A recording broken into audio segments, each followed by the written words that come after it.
Kaya pag-ingatan nyo yan. Huwag nyo gagawin yan. Oh.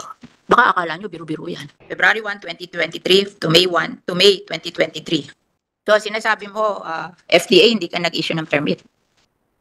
We only issued po authorization to import the 300,000 doses po, yung last. Only for field trial po, not for... Gaano karami ba ang ginagamit sa field trial? Yung alam ko po yung isa one of the clinical trials ginawa sa Vietnam, they only use 30... Ano? They only use around 60... Ba't ka mag-i-issue ng 300,000?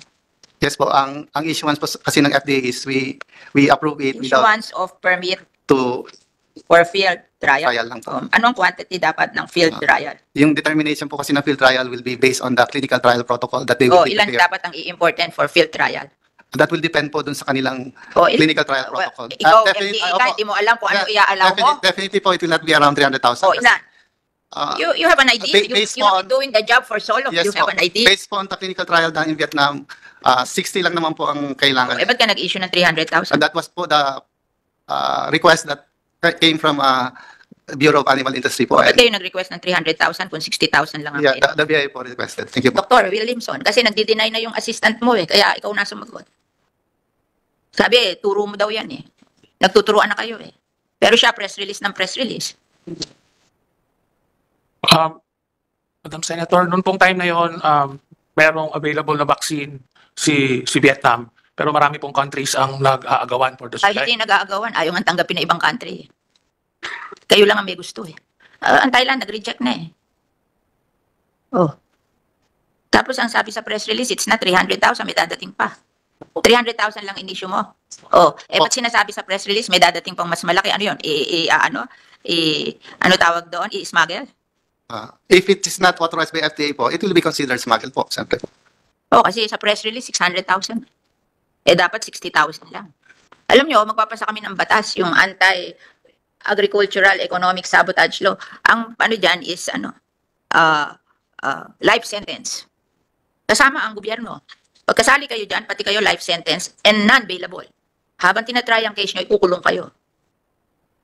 Kaya pag-ingatan nyo yan, hindi biro-biro yan. Kasi one of the reason why tayo nagkakaganito, dahil smuggling, cartel, profiteering, hoarding. Yan lahat life sentence. Whether you are the private sector who did it and yung kasabwat na government. And non-bailable. Kahit mayaman kayo, lagyan nyo yung judge at mawalan kayo, hindi kayo maparusahan, pero nakakulong muna kayo bago mag-decide ang judge. Siguro yung mayayaman, ayaw naman nila makulong, di ba? Kaya pag-ingatan nyo yan, huwag nyo gagawin yan. Baka akala nyo biro-biro yan. Bakit? Pwede naman tayong kumita sa mga bagay na legal Yung mga ka-deal nyo naman, mayayaman yan Huwag nyo parasahan yung mahihirap na farmer. Dahil gusto nyo kumita. Kawawa naman, yung mahihirap. Tayo naman, hindi naman tayo nagugutom. Diba? Sila nagugutom. Ano ginagawa yan sa mga farmer?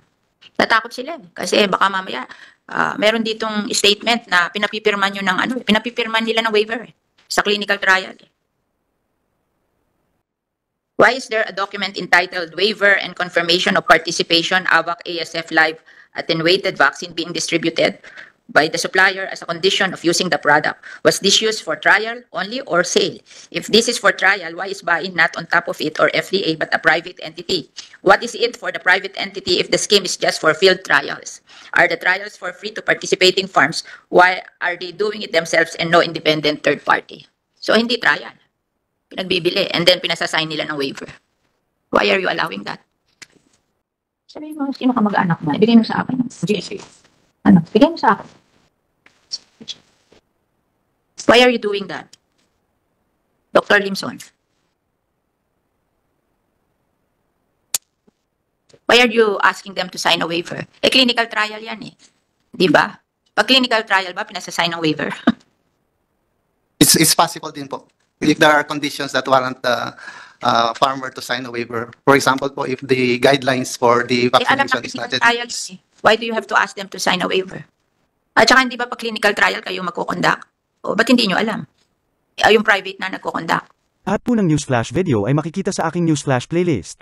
Sa mga gusto naman po ng mga biblical topics, punta po kayo sa aking channel na Mahafree TV.